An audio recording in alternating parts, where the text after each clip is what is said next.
Good morning, welcome to this weekly market update from AGM Markets. Today is the 18th of July 2012.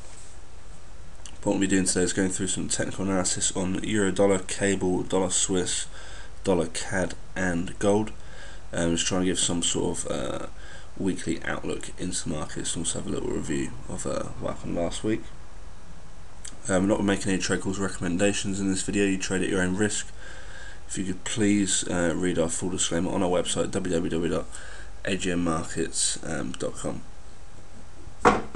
We do have three moving averages in each of these charts. The red one is a 55 simple, the purple is 100 simple moving average, and the gold is a 200 simple moving average.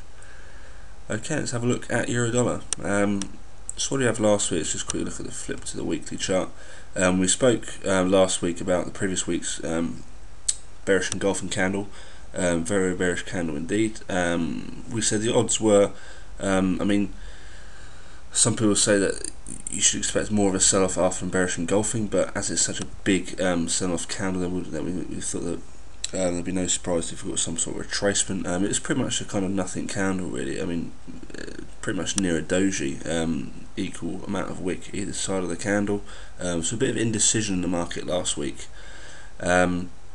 This week's candle was already doing a similar sort of thing, but it looks like we're getting some sort of bottoming pattern. So it looks like this week, for the next few days, I would expect some sort of retracement to the upside.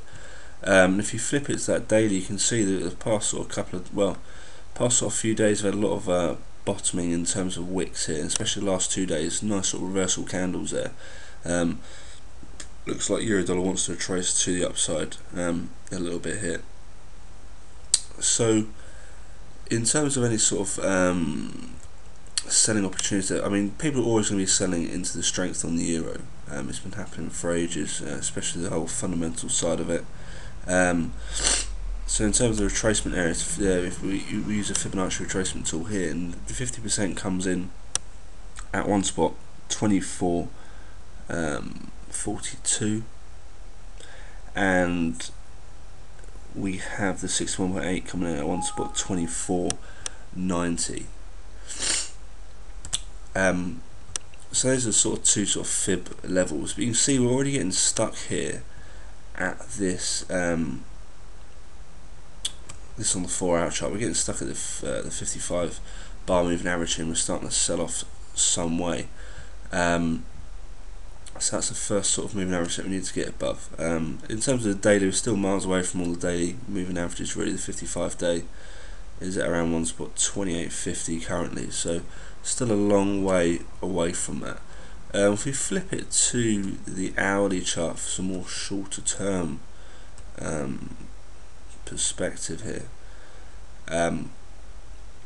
we are making higher highs on this euro, and that's very evident there, making higher highs. So we are grinding towards the upside, and that's shown in the daily candlesticks as well. So you have to say the bias is still towards the upside. Keep that trend on the charts, and just you can see there's clear as day dips here. One dip there, second there, third one there, all off of this trend line. So very technical chart euro. The best way to do it is just sort of buy the dips, really. That's what a lot of people have already been doing these last couple of days. So I'd expect that to continue throughout the week. On cable now, this is the daily chart. We spoke about this fib setup the last sort of few weeks, really, from highs to lows, and we got sold off at the 50% fib retracement and that 200-day moving average. But we failed to come down and break these lows here. So yeah, what to look out for basically is a similar sort of thing. It looks like it wants to sort of grind up high. So the last sort of few days getting some bullish action on cable. The first resistance zones will be that 200-day moving average there at one spot 57.43, and the 50% level, which comes at one spot 57.76. That's all I'd really be focused on in terms of that daily chart. If you flip it to the 4-hour, it just looks like it's just wanting to grind up. Really, we are starting to sell off a bit now, so you could draw a fib from the lows to the highs if you're looking to buy in the market. See if we get anything coming down to this 50% level here, but it's got to get through these two moving averages here. You can see the 100 bar and the 200 simple moving average there on this 4-hour chart. held previously very well there. Looks like it could do a similar sort of thing, so keep an eye out on that. In terms of this dollar Swiss chart, what we'll be looking out for this week, similar to euro really, but of course it's been doing pretty much the opposite thing, but the chart looks identical. You can see we are making lower highs here, so unless that gets break, then people are just going to be selling into any sort of pressure on dollar Swiss. I mean, it's been a very bullish chart, and it still technically is nice and bullish, but it looks like it wants to get some sort of retracement. People just want to keep on pushing it back up, but it's getting sold off here, so it's just in between this. The way to play it is just through that trendline resistance really in the next sort of few days, and if that gets broken, then we could go to the sky really. There's no sort of limit on dollar Swiss currently. Similar to euro, there's no sort of limit to the downside. It could go, it can do what it wants really. I thought I'd talk about Canadian dollar. I haven't spoken about that for a while. Normally look at Aussie, but Aussie's not too interesting in a minute. The immediate thing that I look at here on this daily chart is this fib setup from the lows to the highs, and surprise we got bought up at the 50% fib, which stands at 1.0124, and this fib is still technically in play, so keep an eye out on that. It's on the daily. It's all about what happens at this level now. Oh, if we get any bounce up, then we need to take out these highs here, then highs here, and then the 0% stands at 1.0446. But the first sort of resistance we need to get above is this 55-day moving average, which stands at 1.0220 currently. But you can see we've got some nice supports around here, so even if we do get below the 50%, then you've got the 200-day moving average, which reacted very nicely there. And then we've got the 100-day moving average there, and then you've got the 61.8, so a lot of support on dollar CAD currently. But in order to get this momentum, I mean, we saw we had this bounce here, and then it got stuck at the 55-day moving average, so it needs to get above that 55-day moving average if we're going to take out these highs up here at 1.0446.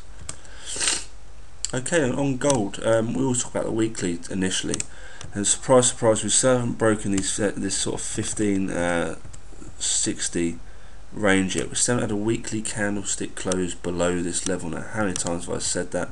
You have to keep reminding yourself this is a bigger term picture, and you can see last week's candle was a nice reversal candle, so the buyers are looking to push it back up. If we look at let's quickly look at the daily, zoom into the daily. It's just been very choppy, but it's been playing in this sort of triangle range here. You have the trendline support there, and then you got a nice little trendline resistance there. Let's just delete this. So you can see clearly there how it's just been playing in between this chop range, and you can see the 55-day moving average just slicing in between it and chopping it up even more. So you can see the last sort of few days it's been trying to get above this 55-day moving average, but it hasn't been able to. So if we're going to get any upside momentum, then we need to get a daily candle, like dollar CAD, we need to get a daily candlestick close above this 55-day moving average, and then we need to break this trendline resistance. When we do break that, if we do, then you've got the 100-day moving average to cope with as well, and then you've got the 200 days. So no wonder it's been so choppy, it's because these moving averages have just been slicing in between the market, and the resistance has been holding and the support has been holding. So that's all I'd really be focused on gold, is this daily chart, very technical chart, got the trendline support, trendline resistance, and the three moving averages to play with there. No, it has been, I mean, it has been very choppy, but it has been very technical as well. Okay, that's all for the charts. Let's have a look at the Forex calendar. What have we got coming out today? Today is the Wednesday, and the highlights today is we've already had the NPCs. We've already had some stuff come out of the UK at 9:30. 1:30 PM we have the US building permit numbers and housing starts, and at 3 o'clock UK time we have Fed Chairman Ben Bernanke testifying again, and we have some Canadian Bank of Canada monetary policy report out at 3:30, and the BOC press conference out at 4:15. On Thursday we have UK retail sales at 9:30, we have weekly jobless claims out of the US at 1:30, existing home sales out of the US at 3 o'clock, and the Philly Fed manufacturing index out at 3 o'clock. On Friday, quite a quiet day on Friday, apart from out the UK, at 9:30 we have the UK public sector net borrowing figures, and to finish off the week, out of Canada we have CPI data, so you have the normal CPI and the core CPI data out at 1:30 PM. Okay, that's all for today. Hope you enjoyed this video, and I'll catch you next week. Thanks for listening.